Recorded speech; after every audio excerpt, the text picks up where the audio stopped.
And so he will be in the girls' bath. She will be, she will go. He is going to become she, and she is going to be going to the girls' bathroom. So ladies out there, just know that Susan will be in the bathrooms going forward.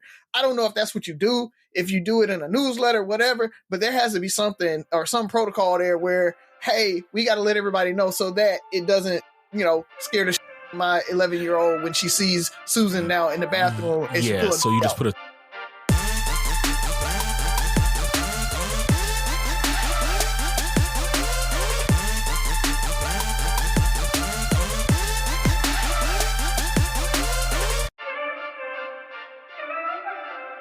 What up? It's Three Brothers No Sense, your favorite barbershop style podcast.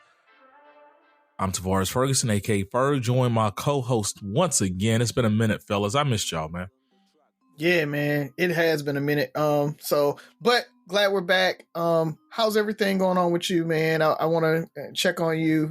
It's mental health check for the fellas. Yeah, I'm better. I'm doing okay. Full transparency, I have a therapy appointment coming up at the beginning of next week because I definitely need to check in with him. But I'm doing okay.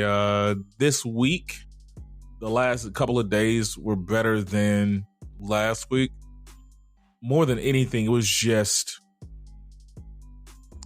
drained and taking on a lot. I think that was the main thing. It was just I was taking on so much that I didn't have time or energy for myself. So I'm in a better place this week. I'm in a better place right now. And looking forward to the Clave next week. So yeah, man. Yeah, next week. Yeah, Clave about to be crazy. So, well, I don't have a whole lot. I'm glad we're back, but actually no, I do have a whole lot because we missed 2 weeks and so there's a lot that has gone on. But I want to start off talking about this funky foursome in Janesville, Wisconsin. I don't know if y'all heard about that, but the two teachers was on Snapchat with the young fellows in their high school, and they said that they wanted a foursome and they wanted to make the classroom stanky. So teacher said that, or the student said that? The teacher said it. The teachers said that they wanted a foursome and they wanted to make the classroom stanky. So yeah, they are two teachers, two students. Yeah. Male, female. Two female teachers, male high schoolers.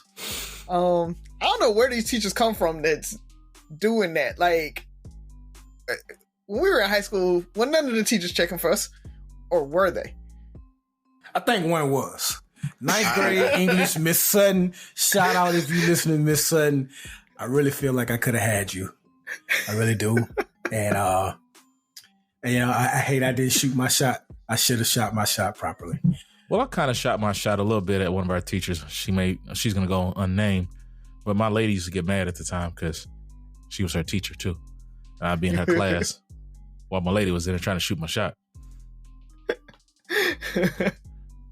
So, but other than that, man, House of the Dragons back. You know who you are. Oh, yeah. I said, you know who you are. Oh, what you taking a shot of, Buff? Don Julio and Nejo. Reposado. Ah, look at you. Oh, this about to be a fun episode tonight. Buff taking shots to start. But anyway, back to my opening. House of the Dragons back. So that's kind of cool. New Jersey is thinking about taking Donald Trump's liquor license from his hotels. So since he's a felon now and felons can't hold liquor licenses, so they're looking at taking his liquor license, or he's going to have to sell any of the clubs, anywhere that sells alcohol. He's going to have to sell them or change the name to somebody who is not a felon, which for him is hard to find because almost everybody in his circle are felons. So we'll see how that ends up working.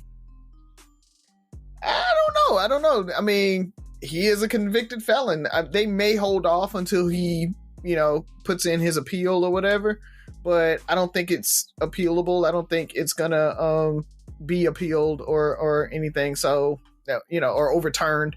So we'll see. But that's kind of just one more little, chip away at his whole legacy there. What else?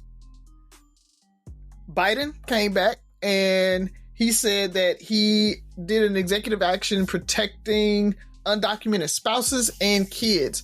So today, or before this executive action, normally what would happen is if you had an undocumented child, let's say you married an undocumented person and they had a kid, and so both of them are here illegally, for them to apply for a green card, even though you guys are married, they would have to leave the country and get in line. And so what Biden said is that if they are legally married, then they don't have to leave the country. Then they can apply normally like they would if they had left the country, but they don't have to actually leave the country because he said it's a real burden on the family at that point. Spouse has to leave, lose their job if they have one, that type of thing, come back, get a new job, everything like that. So he said you don't have to leave. That's the only change that he did.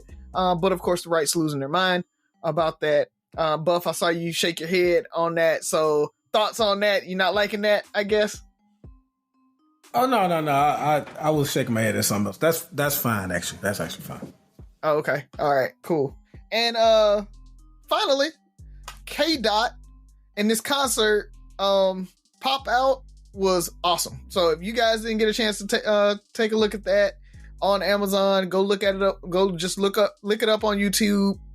It was awesome. It was a great concert. Even the opening acts. I mean, if you like West Coast music, especially, the opening acts were pretty good on it. It was like a 4-hour concert, so it was a full-on concert. So it's kind of dope that he streamed that and everything. Everybody tried to make it seem like he was like kind of getting on Drake the whole time or whatever. I mean, he performed 4 of the songs against that, diss Drake out of a 12-song set. So 25% of against Drake. I don't think everything else was about Drake. That's 33%. Yeah, but he did not like us five times. He did one of those songs 5 times. He didn't do the whole song. He only went to the A minor, and then he started it back over. So he didn't do the whole song, but it was good though. It was good. It was so good. Then he brought out different people each time. Last time he brought out the whole West Coast. Felt like it was a good concert, man. It was a good time. And I don't know what Drake's gonna do to come back, if he can come back from this, or if he just has to kind of keep doing what he does. And I think he's just gonna get in his lane and stay in his lane is ultimately what's gonna happen. He never really had a whole lot of hood credit anyway, so I think he just is gonna keep doing what he does. Yeah, I don't think there's gonna be any fallout. I don't think this is the downfall of Drake. Nope. It was fun. He has something for Kendrick on his new album that's coming up, so he'll jump back in the fray. He also was angry that LeBron was there as well. Anyway, was that all you had, Rozzy? That's all I got, man. That's all I got. All right. Well, just got a couple things. One, I just want to give a shout out to Elijah Hogan. Elijah Hogan, I can't remember if his mom was killed or just died while he was in his teens, but he wound up moving in with his grandmother after his mom passed away. His grandmother wound up losing her house, and she had to move into I hate to call them an old folks home, but what's the correct term? Retirement home. Retirement home. One of those things. And so he had to, kind of figure things out for himself. So he was homeless for about a good year and a half. With all that he went through, he still graduated from Walter L. Cohen High School in New Orleans with a GPA of 3.96. I believe he was the valedictorian, and he'll be attending Xavier the upcoming fall. So I just think that's incredible, man.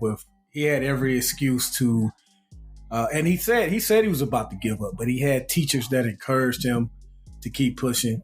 And for him to push through what he's been through, I think that's incredible for a young man at that age. So I just want to give him a shout out.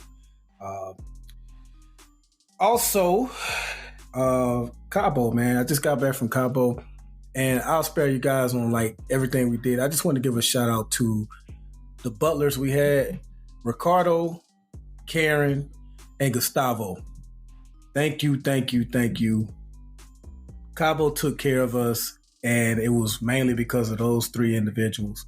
So very appreciative to them. I hope I tipped you guys adequately. And El Falaron, the restaurant, they took care of us. Our food took longer than usual. They knew we were there for our anniversary. Very, very expensive restaurant.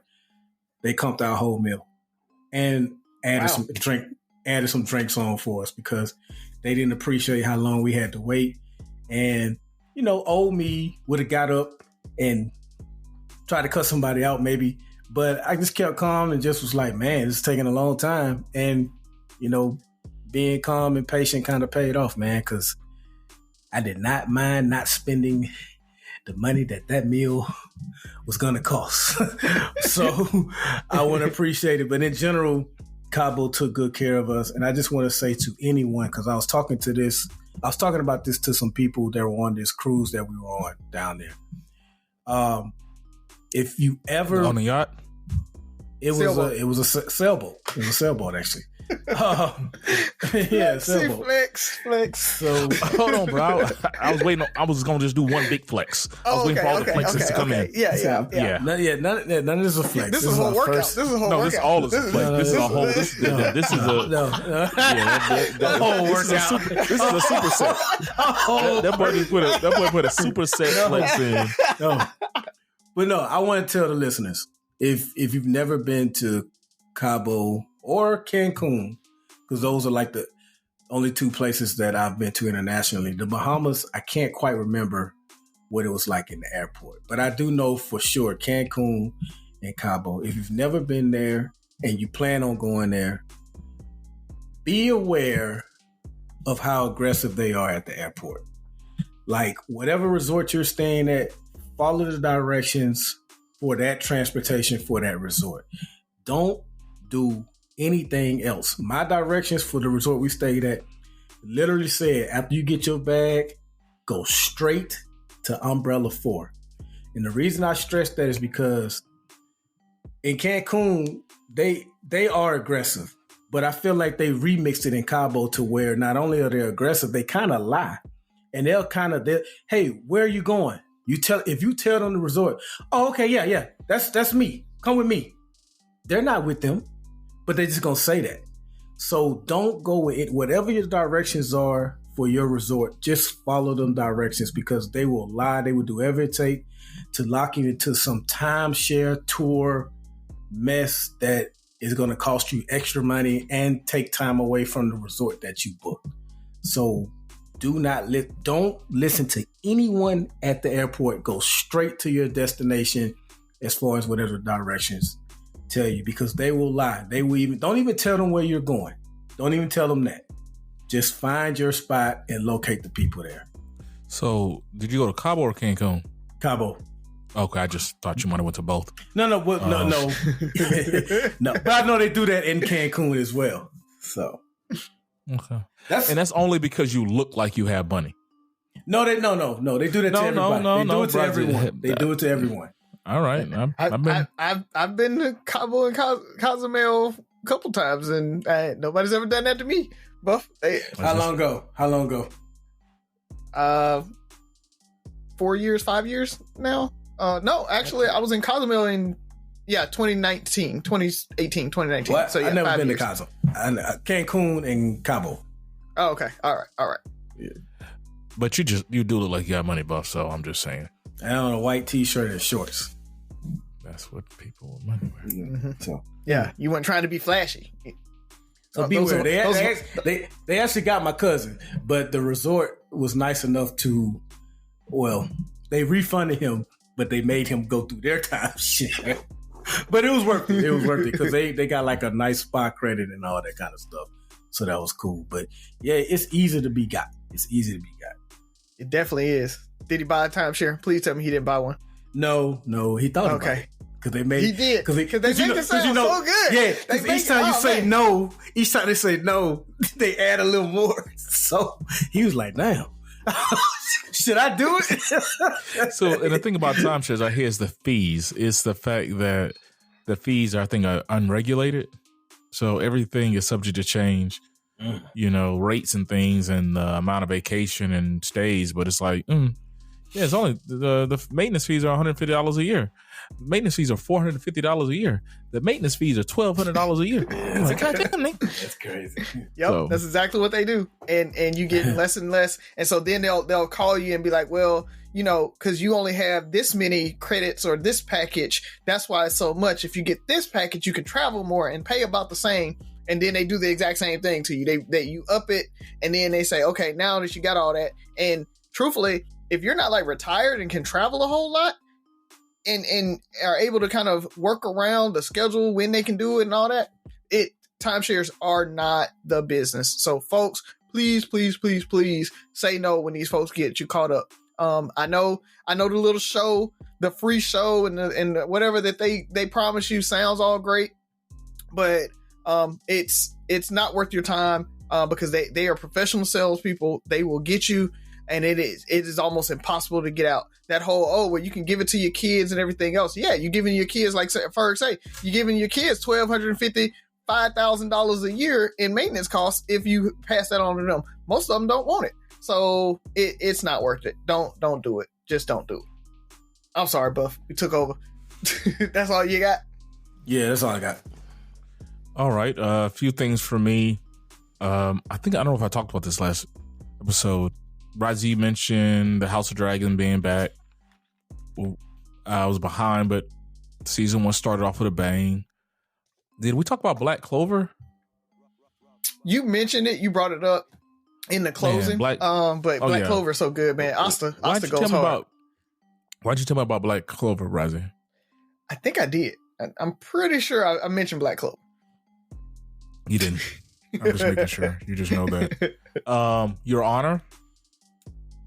Have you guys? I've heard of that. I've seen a lot of people talk about that one. I watched it when it came out on Showtime. Great show. Okay. Are both seasons or just season 1? Both seasons. We're halfway through season 1, and it's pretty good. I can't remember. Buff, you took a picture with him the other day, of course. Yeah, now that's a flex. And I actually got a chance to tell him. I said, listen, I know everyone when they meet you compliments you on Breaking Bad, as they should.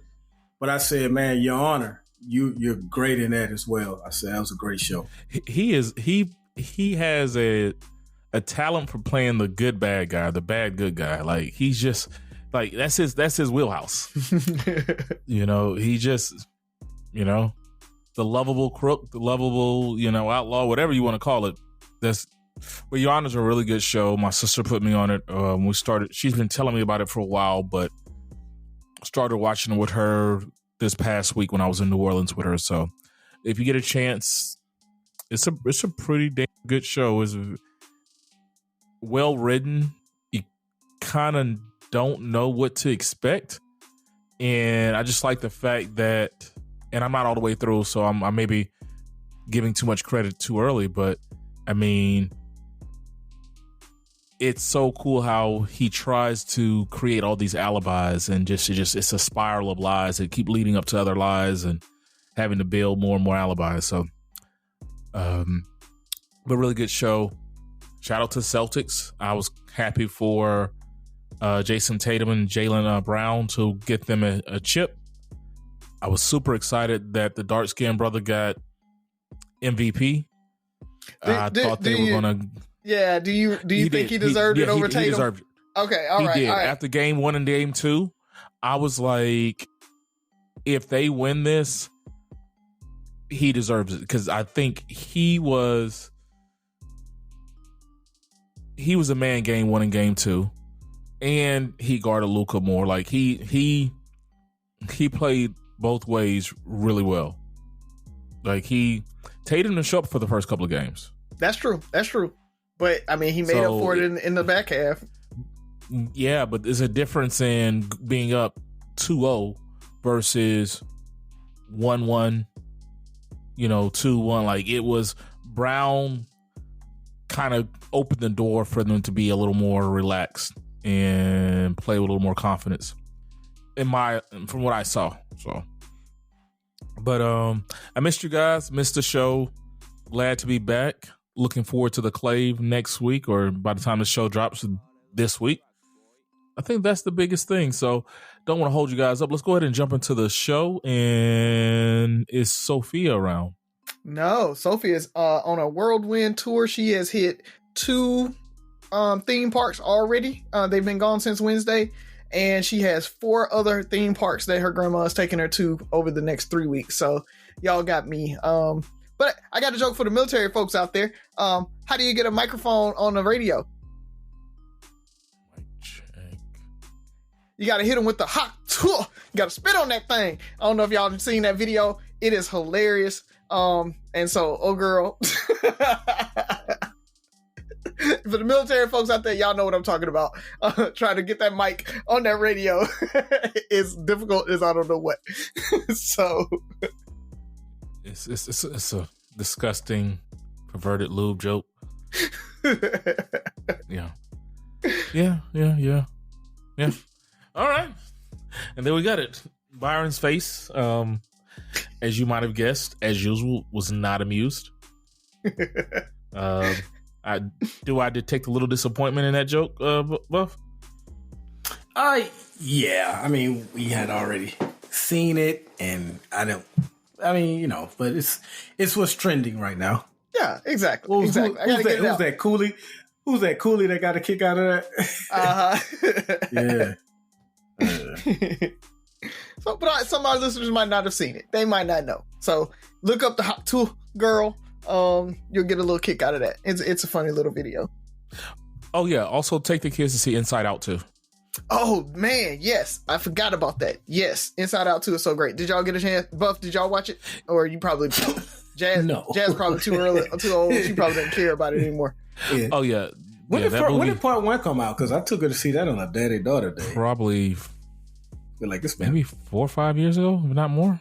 More than that, probably. More. Yeah.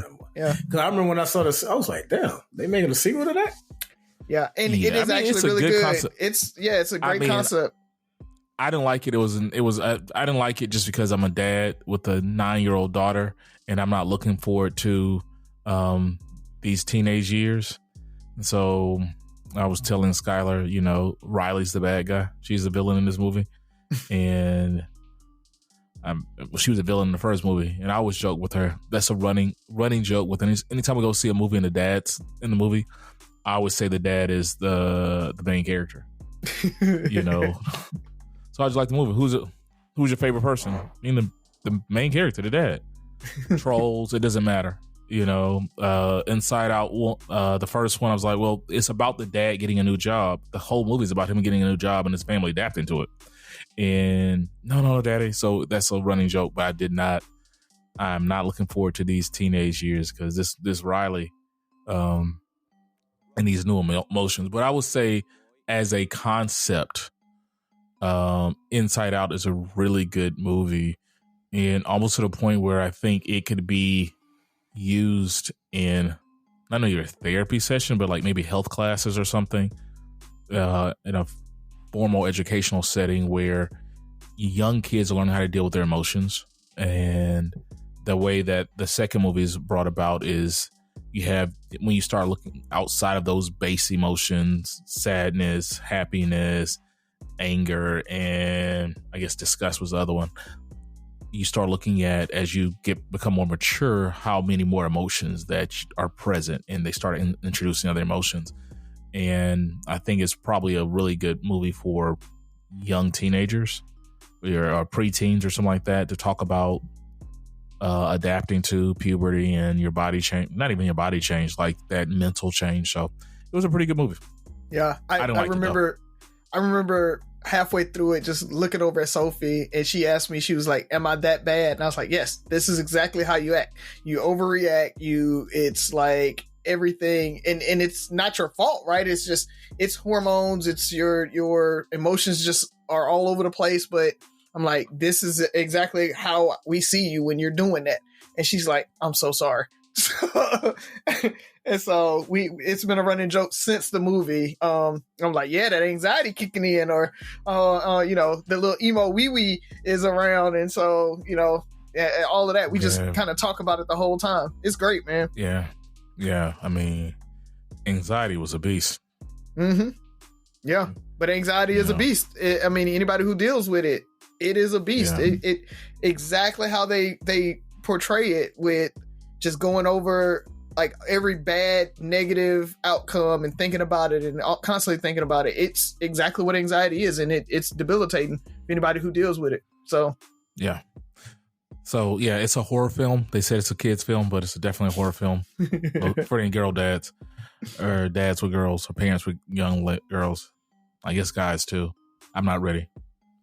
But let's go ahead and jump in. Who wants to go with the first question? Razi, I think you had a question that you wanted to bring to the brothers today.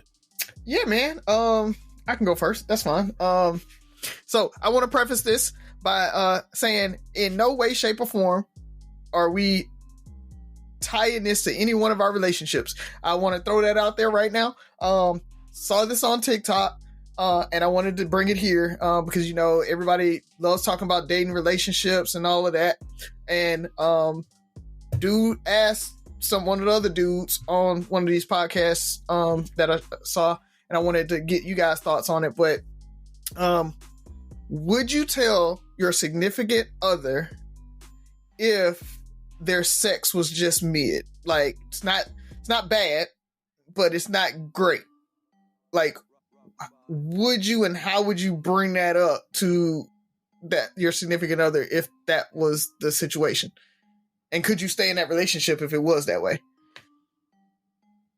How mid is mid? Mid, like I said, not bad.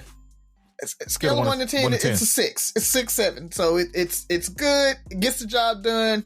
You've had that bad where you gotta fake it. You like, and then just be done. Gets the job done.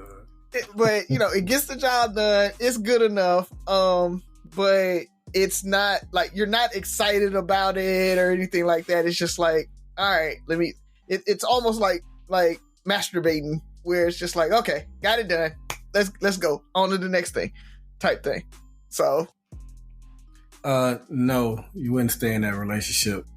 I don't think you have to like explicitly sit them down and say, hey, let's talk.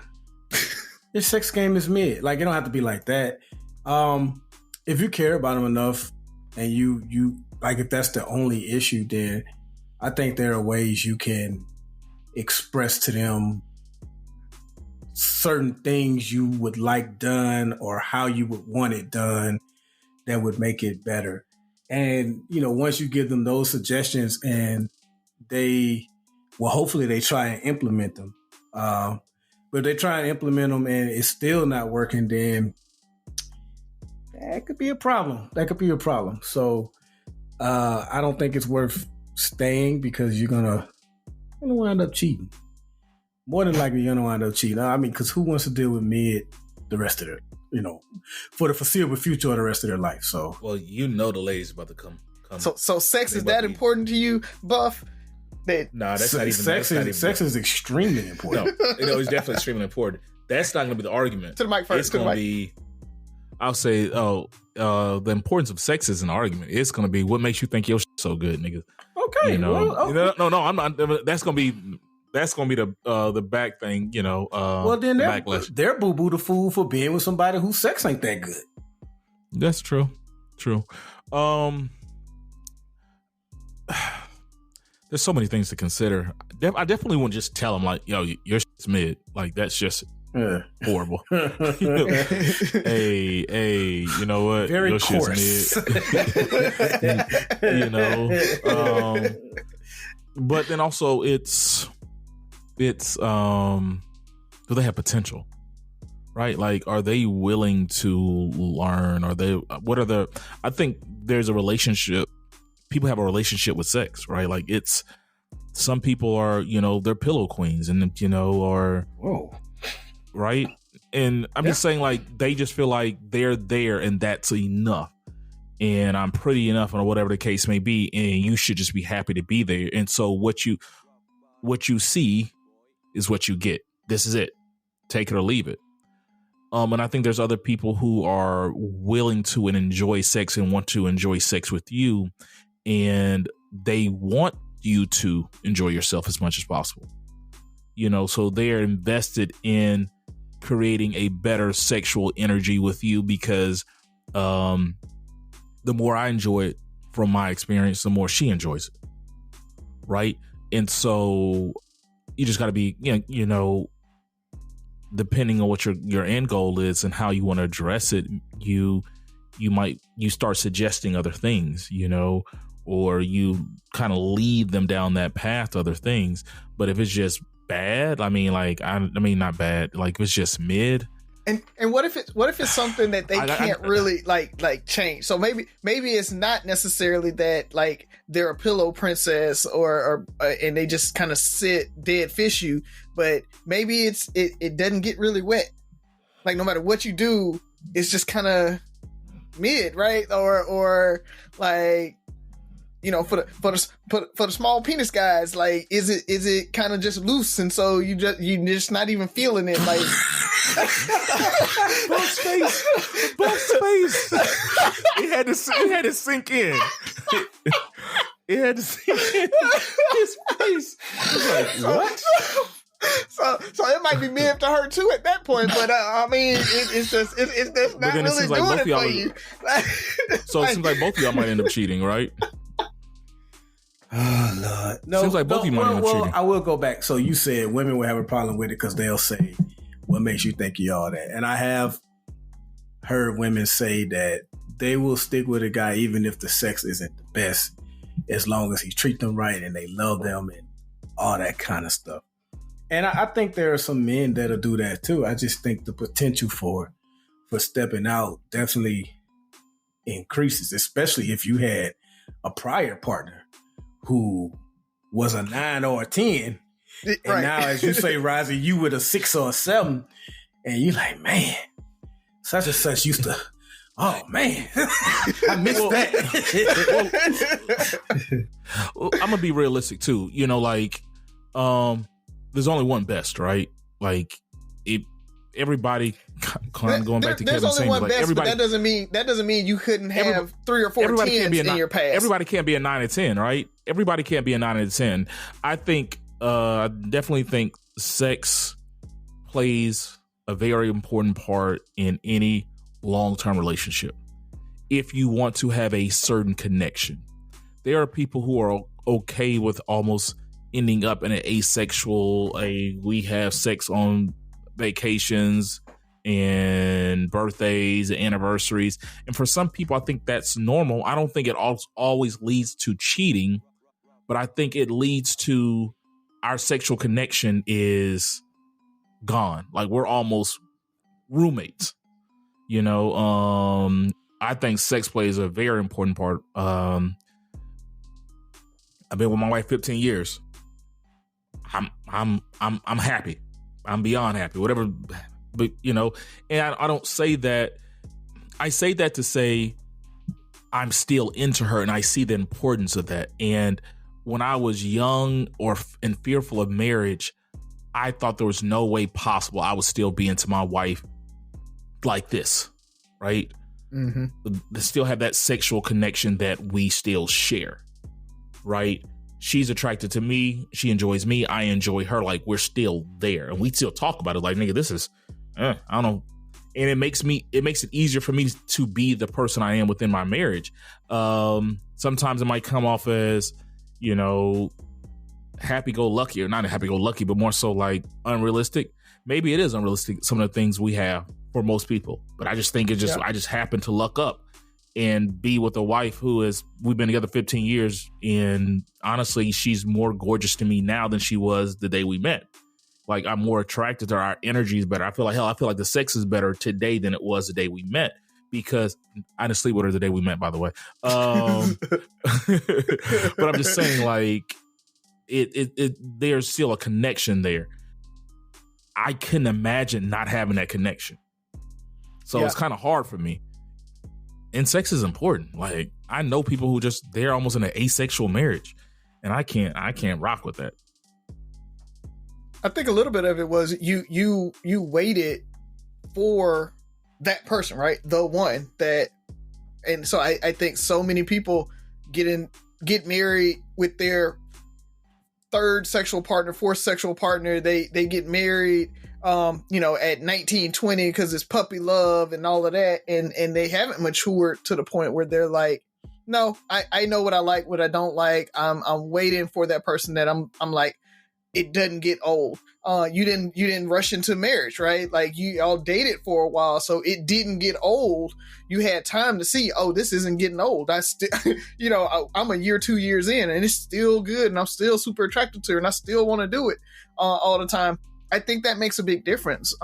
So now you can come into a relationship and not step out, because to your point, and so like Buff said, I think that mid sex, it makes it much, much easier for you to step out and be like, you know what, I want that, and really feel like it's not, I love you, babe, but I got to smash somebody else because I need that, and you can't give me that because you're a 6.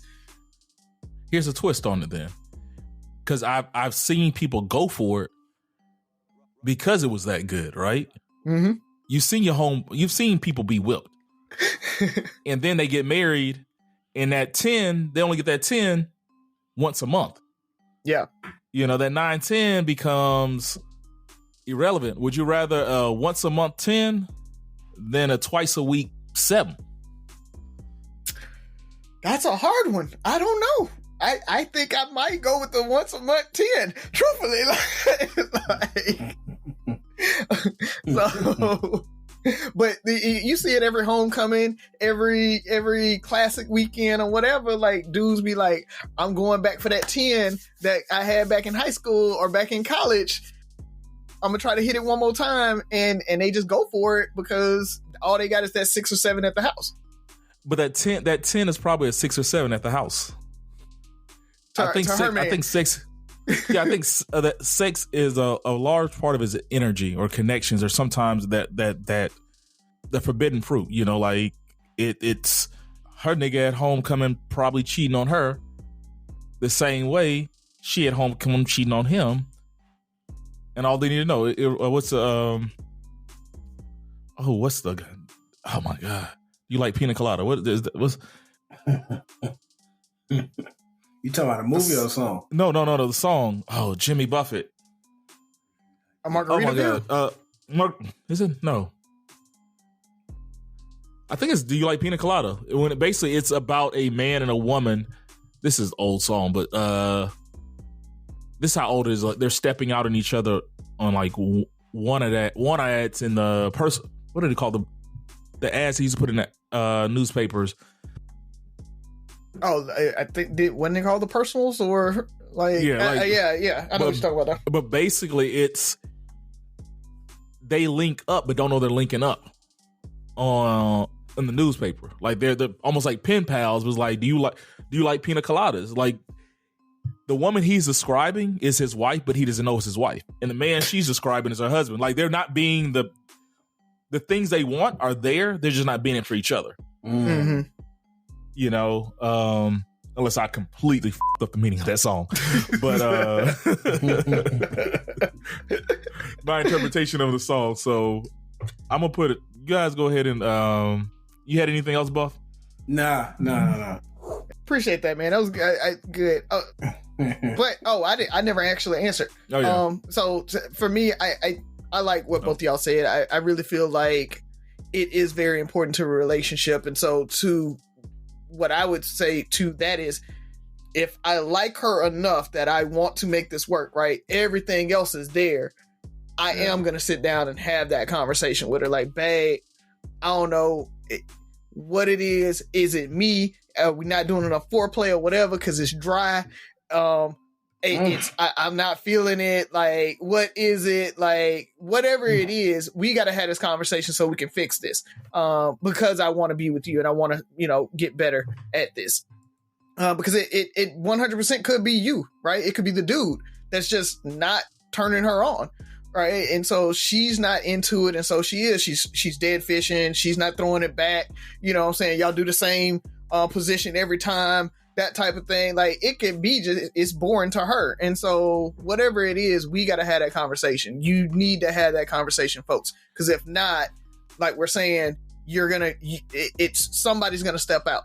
Either she's not feeling it, she's not liking it, that's why she's giving you that mid, and she's gonna step out, or you're gonna end up stepping out because you're getting mid. So that conversation has to be had, and if it just doesn't get better for me and mine, that ain't gonna work. So we're gonna have to break up over that. Sorry, because sex is that important to me. So that's all, man. That's what I got. Interesting question, brother. Very, very, very interesting. Yeah. I mean, definitely a good question. Let's see. Buff, you got something for us? Yeah, I do. Are you two gentlemen familiar with a man by the name of Matt Walsh? Name sounds familiar. Yeah. So he is, like, I don't know if he would call himself a conservative, but he's a conservative on the Daily Wire. He kind of went viral. He did an episode on Dr. Phil with two transgenders. And basically he wound up making a YouTube movie called What is a Woman? And I checked it out, and I checked it out because I remember the first black woman Supreme Court Justice Ketanji Brown. It is Ketanji Brown, right? Is it Ketanji Brown? Mm-hmm. Yeah, Ketanji Jackson Brown. Yeah.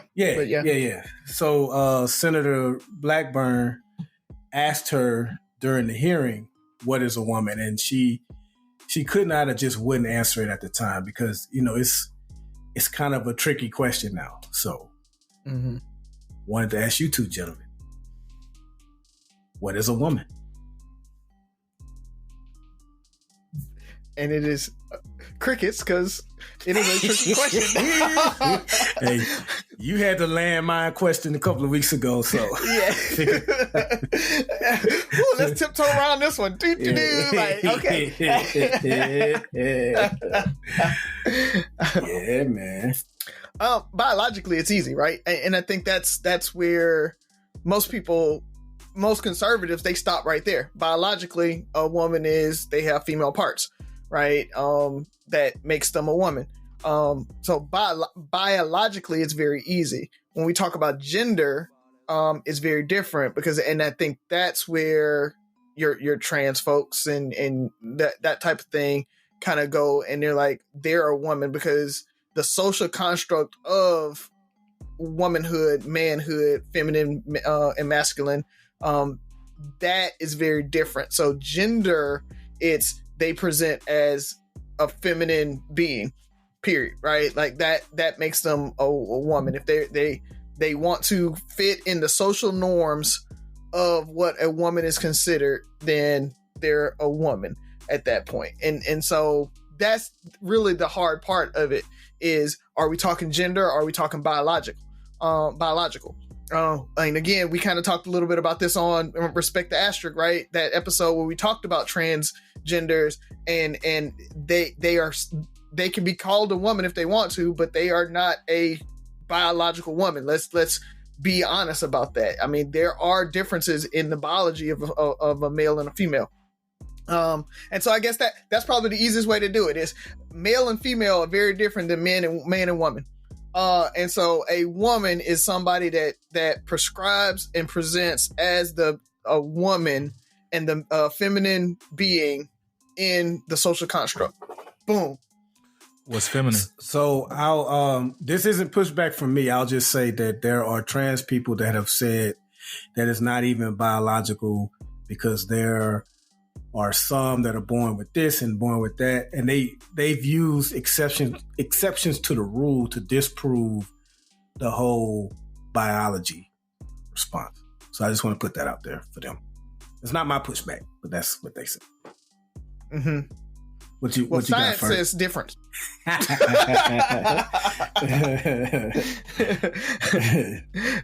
Because I don't know if y'all saw Neil deGrasse Tyson talk in his response to what's his name? Terrence Howard. But he was like, science don't lie, man. It's constantly evolving. So if you can't reproduce whatever y'all are saying, if it's not peer reviewed, if it's not out there in the science community to be able to be discussed, then it's just your opinion, and that's not science. So it is what it is. Give me 1 second. I want to make sure. And I think, Byron, you kind of leading me down the path to my answer. Because, Razi, in the world we live in today, we live in the world of the exception to the rule means it's not true. Like, we find this is a loophole society, right? We try to find a loophole and it discredits what happens 99% of the time, you know? So even when you said the female parts and stuff like that. So I'm gonna go a little deeper, and I'm gonna go what I consider a woman, and I'm gonna go deeper than that and say a female is a person born with 2 X chromosomes.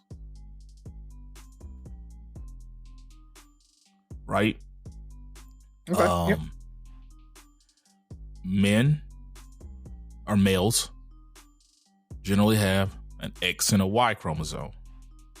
A woman or females have 2 X chromosomes. And I think there are genetic alterations where somebody could be XXY or XYY. Like, if I remember correctly, it's genetics, not just X and Y. Yeah. Yes. But let's talk about the norm, right? We can always talk about, you know, we can go off on 1,000 what ifs. Or in this scenario, in 1942, somebody had 2 X's and 2 Y's. So what do you call that, Razi? You know, it's like, I don't know. You know, we'll figure that out when we meet that person. I like to talk to them, you know, but 9 times out of 10 or 99.9999% of the time, you're going to have one or the other, XX or XY. So I think a female, when we're talking about the biology, the genetic composition of a female, is somebody who was born with 2 X chromosomes. A woman is somebody who identifies as, and the reason I question your feminine is because you have women who do not like to live in that what we call feminine, right? Yeah. So, and that's I was more so not necessarily on the you wearing dresses and that this, that, and the other, but more so like you're like you say, identifying as a woman, whatever social society is gonna say goes along with that. You identify as that. Yeah, I mean, because it's just so crazy because you can have somebody who genetically is a female, but be non-binary, right? Is she no longer a woman? You know, or are they no longer a woman? You know, which is just them carving out a social construct. That's what they're doing. Yeah. I mean, that's all that is. A woman today is, and I'm gonna go back to Razi. When I see somebody, I'm going to look, and it's just me. I'm going to first of all consider, if I can, your genetic, biological makeup, XX or XY. The world we live in today, you can't always just assume by looks, right? Then I'm gonna look at just how you present yourself. And then I'm going to hopefully figure out how you want to identify.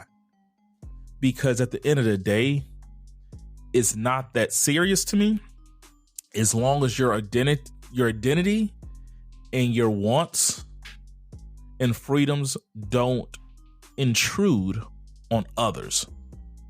Because I think that's what it comes down to. I don't have a problem with anybody identifying how they want to identify. But if you identifying or you wanting certain freedoms impedes on other people's freedoms or within reason, then that's what my pushback is. And I think we talked about this a while back, like, when we're talking about same-sex bathrooms or, unisex bathrooms, or, if, one of our daughters came back from school and was like, there was a boy, because in her mind, she hasn't grasped the whole sexuality, identity thing. But from what she was taught was a boy from her 20 plus years of living, or her, what Sophie's turning 11, her 11 years of living have taught her, in her mind, she was uncomfortable because there was a boy in a place that she felt safe. How do you deal with that? I understand your need to feel free and to be yourself, but it also just scared the shit out of my little girl. Yeah. That's the battle we're in right now. So yeah, I know it makes it super difficult. Like somebody like a high schooler that comes out as trans, starts transitioning or whatever, and because the thing is, you also have to think the safety of that trans student, right? Like they're transitioning, they're dressing up like a girl, they're acting like a girl all the time, and they're in the boys' bathroom or the boys' locker room. They're gonna get beat up. Well, no, you know what I mean. You know what I mean. Like they're living as that, and they're sitting in the boys' bathroom. They're gonna get beat up, right? They're gonna get talked about. That safety for that child as well. But it's difficult, right? You don't want to treat them as an other, but at the same time, you kind of have to. You have to be like, I don't know if you have a whole, bring everybody in the auditorium and be like, hey, this used to be John, and he's gonna go by Susan now, and so he will be in the girls' bath. She will be, she will go. He is gonna become she, and she is gonna be going to the girls' bathroom. So, ladies out there, just know that Susan will be in the bathrooms going forward. I don't know if that's what you do, if you do it in a newsletter, whatever, but there has to be something or some protocol there where, hey, we got to let everybody know so that it doesn't, scare the shit out of my 11-year-old when she sees Susan now in the bathroom. And yeah, so you just put a damn it. Oh God! But it's the truth. That's what happens, right? Like, I've been a man for 43 years, and I'm just saying, men don't whip it out now. Like it's not. I mean, there's no urinals or nothing like Razzie. That just came out of left field. But I feel like that can also put a target on Susan's back, and people do have the right to their privacy. People do have the right to not be treated differently. I think maybe that's the battle that's so hard for us to understand, because like you said, somebody has to protect Susan, but your first duty is to your household, right? And maybe it's a conversation we can have with a Skylar or a Jasmine or a Sophie, after the fact. They've already, or I don't know if it's before or after, but like they've been spooked. It caught them off guard.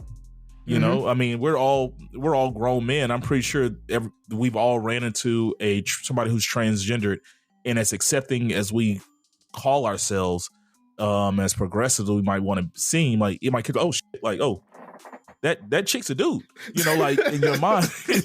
I mean, I say that jokingly, but it's still like it catches you off. Like it does. She's 6'4". She has muscles like she has on a mini skirt. It caught me off guard. I've seen that. I've literally seen that. Yes. I think I talked about it when we were in our one night trans conversation, and I was like, no, we were in Austin in training, and we're on UT's campus. We were around there by UT's campus. And there was, I don't know if she was transgendered or I don't know what she was, but it was what obviously was a biological, genetic male who on that night, as far as I know, on that night was presenting as a woman, not as a female, Right. as a woman. And I mean, when I saw her, I was like, that's a big nigga. Like, it was. I mean, and I say that jokingly, but I didn't treat her any different. Like, oh, let's move to this side of the bar or whatever. It just caught me off guard. Just like if you walked around and you saw a dude who was 6'2" or 7'2", it's going to catch you as an anomaly. It's something that you're not used to. And it's noticeable. And so in that initial moment, you know, it caught me off guard. So be looking like what's my man name from Game of Thrones, Torrin, when he saw Brianna. Yeah. That was in Tormund was smitten. Yeah. So I want to start with first the definition, as far as the dictionary goes, has a woman as an adult female human being. Then it gives other examples, but basically it's an adult female human being. Now, of course, you guys have just brought up all the different variables and things like that. I'll say this. I'll go with like especially what you said first, because you went into the science and Roger went into the biology of it. I'll go with those definitions, and I'll say that I will address you however you present yourself or however you tell me you'd like to be addressed. But as far as what I personally think, like if you ask, like if a trans comes and asks, hey, in your opinion, am I a woman? I'm going to say, honest opinion? No, but, you know, I will address you as a woman. So I just think we have got to stop with the bullying. And I get it. They have been the target of a lot of discrimination and bullying, and hell, even murders and deaths on their side, because people have been so intolerable of their choices and their lifestyles and all the ignorant bigotry that comes with that.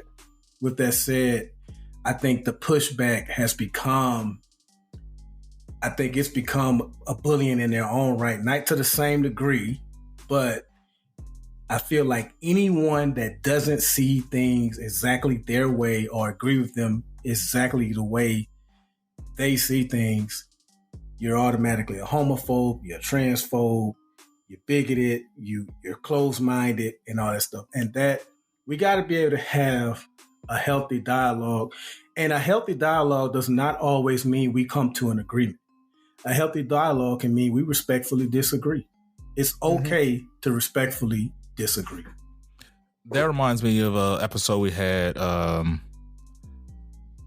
a couple episodes, but I think when I was talking about like maybe the IST, like being a 13% IST, like if I agree with you and I might even be an ally. Like we have different organizations within our company, and that you can sign up for ERG company, or is it ERG? EBRG, Yeah, and I think I forgot the name of the ones for our LGBTQIA community, but I'm an advocate for them as well. So my thing is, I can be an advocate, but like Buff said, if you ask my true opinion, and I might even go as far as him, like, you know, I see you as a woman, like, or I see you mainly as a woman, maybe not in a traditional sense. Like maybe Buff is a 17% IST and I'm a 12% IST. You know, I'm going to say, I see you as a woman, but just not in traditional definition of how I began to know a woman. So like, there's that asterisk. You can't, in that conversation is, you can't expect, I don't think there's no two opposing groups or two people that agree on everything. Right. I mean, within the Black community, we don't agree on everything. Within feminism, they don't agree with everything. But if you're on the outside of that group, it's so easy to become an IST because you don't agree with their 100% with whatever they're saying. You know, and I think that's, and the funny part about it is they don't inside of their community, they don't all agree. And so like there's folks in their community that's thinking the same thing that you are, Ferg, or whatever. It's like, look, I'm trans, but I'm a trans woman. I'm not a woman. Like, I'm a trans woman. And that's okay to be a trans woman. And I think that like going to the whole, let's stop bullying, let's stop making them feel bad for being a trans woman, instead of them being able to just say, oh, I'm lumping myself in with all these natural born women or whatever. I'm a trans woman. And so, yes, I have, you know, I'm woman light. So, you know, it's like, and not to say, Dave Chappelle said, like, I'm a woman light. Like, I'm down there. I'm like 80% woman. Yeah. And not to say that's going to fix the problem. There's going to be homophobes out there. There's going to be there's people going to be transphobic out there. But there's probably more allies or people who lean more towards, I don't want to say acceptance because nobody has to be accepted, but lean more towards being an ally or a partner in whatever your goals are. Then people will think, and this is just not just for, you know, the trans community or the gay community. It's all minorities. If you give people the ability to be human, like, they're not going to agree with you. Like, I'm married. I've been married for 12 years. Me and my wife don't agree on everything. Hell, we don't agree on a lot of things, right? Mm-hmm. But we have a general purpose and a general goal, and she, I hope, sees me as a lifelong ally, and vice versa.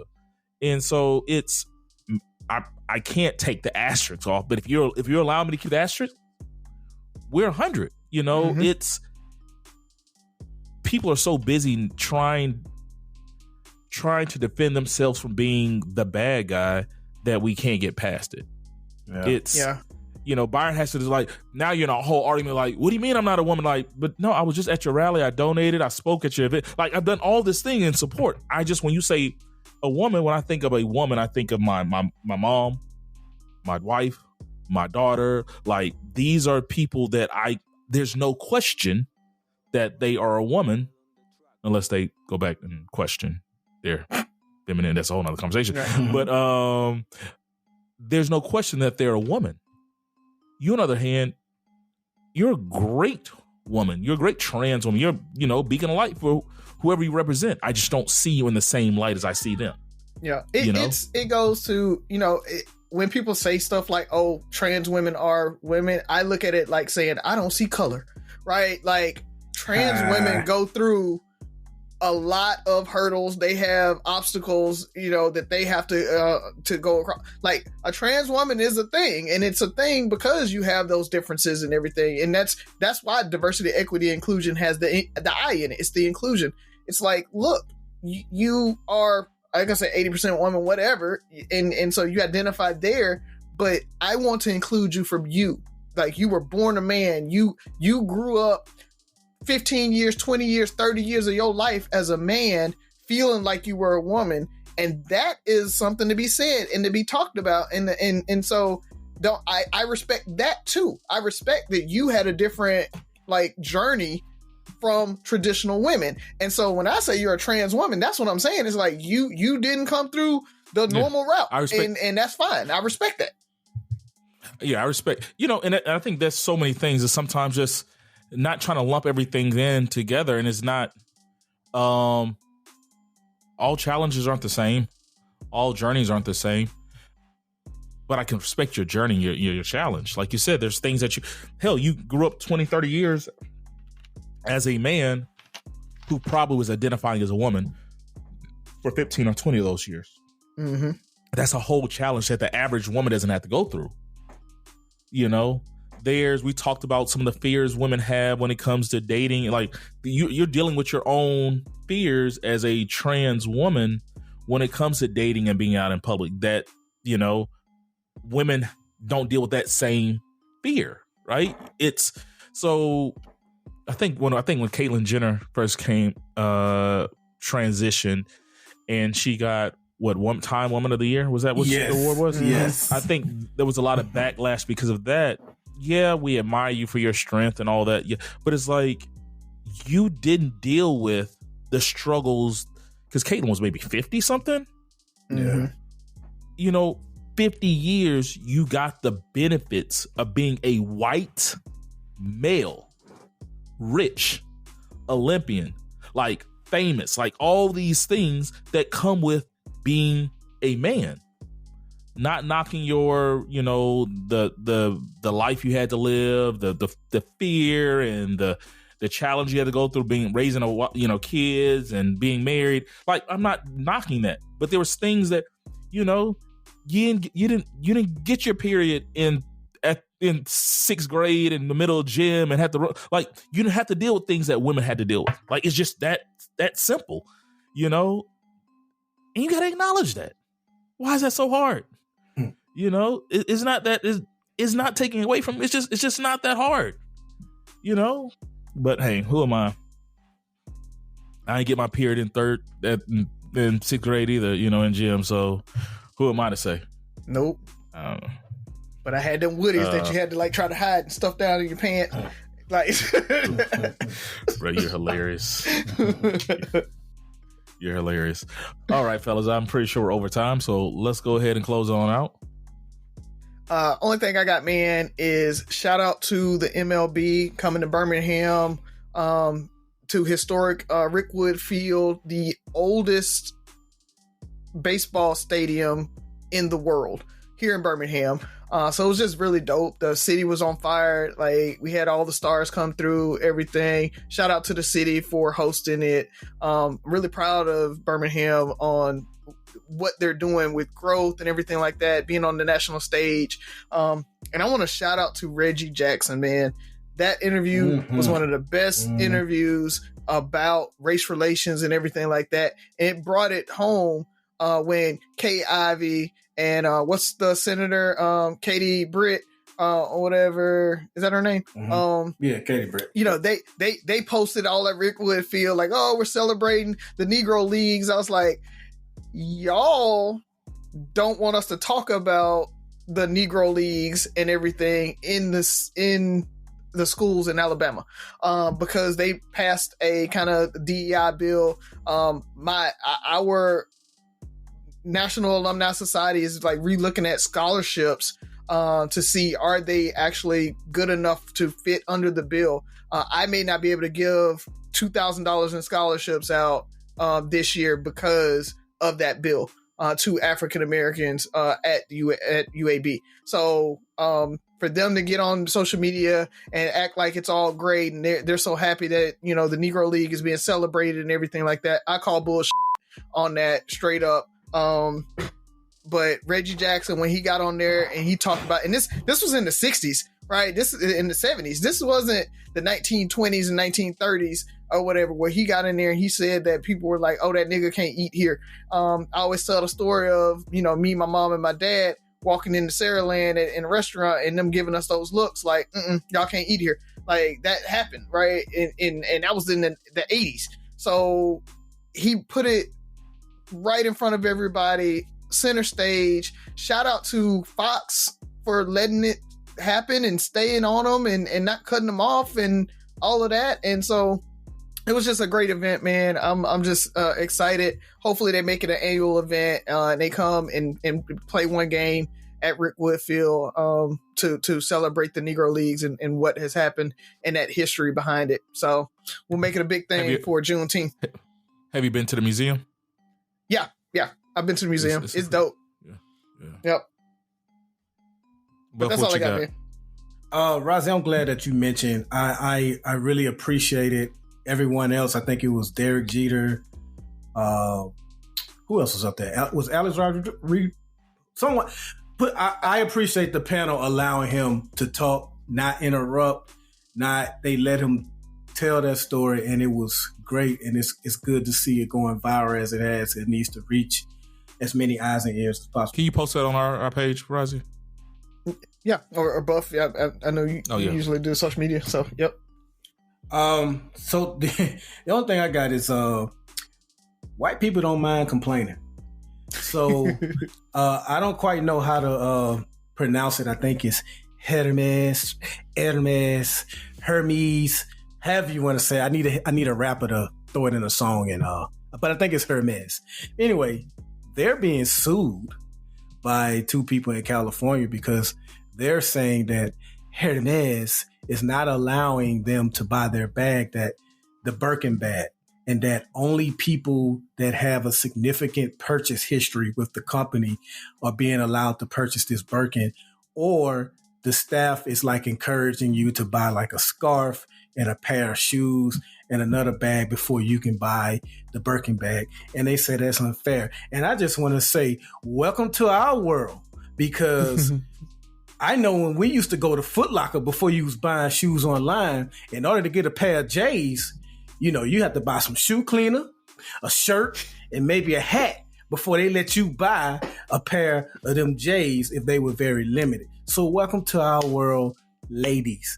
That's Byron's world. I never had that problem. No. I wasn't buying J's. No, you have J's, sir. Have J's. I'm talking about when you were talking about before online. I wasn't buying J's. Yeah.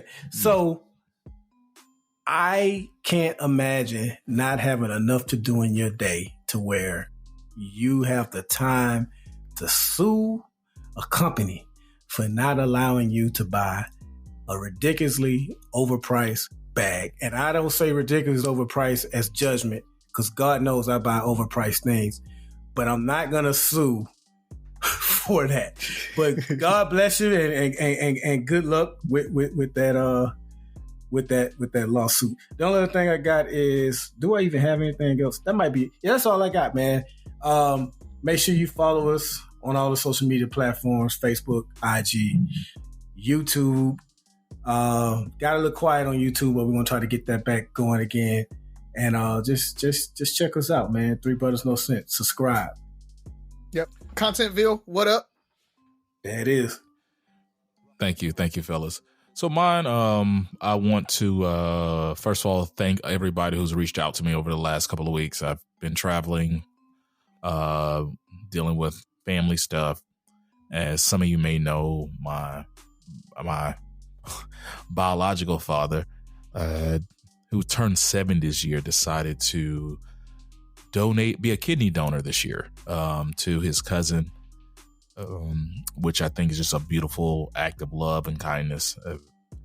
And they had their procedure this past week. Both parties are doing really well, but my dad asked me to, actually, I volunteered to go with him to speak to the doctors and do everything for the pre-authorization and pre-op for the procedure. I'm gonna stop right there because I definitely want everybody to hear me right now. If you have older family members, especially if they're not, maybe have limited education, or they're not really familiar with medical terminology or anything like that, which I know a lot of our parents grew up on that, they just, whatever the doctor tells them, they just gonna shake their head and nod. If you have people like that in your life, please be their voice when they go undergo things like this. And because I remember my dad saying several times that he didn't know exactly what was going on. All he knew, he was donating a kidney. And because a lot of the stuff was over his head, and it didn't sway him by any means. He was committed to doing that, but also just, for his safety, his peace of mind, him completely understanding what he was getting into and what the procedures were going to look like and what the recovery was going to look like. And, because there was several times we were in there when they asked him a question, all he could do is just look at me and like, what does that mean, or what do we do? And, I would ask the doctor the right questions, or take a second and explain it to him in terms that he could understand, and also reiterate and make sure the doctor gave him clarity on the things he needed to do, because they might hear one thing and not interpret it completely. So, like, they kept telling him he can walk around. He wants to go back to the gym and get on a treadmill. No, he doesn't mean walk on a treadmill. He means you can walk around. He wants you to stay active. You want to go do 3 miles a day on a treadmill this week. no, you can't do that. So, but it was a beautiful thing. Like I said, I commend him. I respect him for being able to do that for somebody, because I know that is a tough decision. I think we talked about that on the show before. Would you be willing to be a living donor? I know I'm a donor if something ever happens to me, but to be a living donor is a great gift. So, my hat goes off to him. So people, please make sure, not even just on something like that, make sure you take the time out if you can, to go make sure these older people understand what's going on with their health, and also make sure you take care of any of the other things, that might be loose ends, because when they're going through major medical things, they might not think of all the loose ends in their personal lives that might need to be addressed as well. So, but I will say this, Dad, I'm proud of you. That's something beautiful. So, to a speedy recovery to him, and to my aunt, I will leave her name out because I just want to protect her privacy. But with that being said, Three Brothers No Sense. Listen, like, share, subscribe, comment, and most importantly, listen again. Talk to you next week.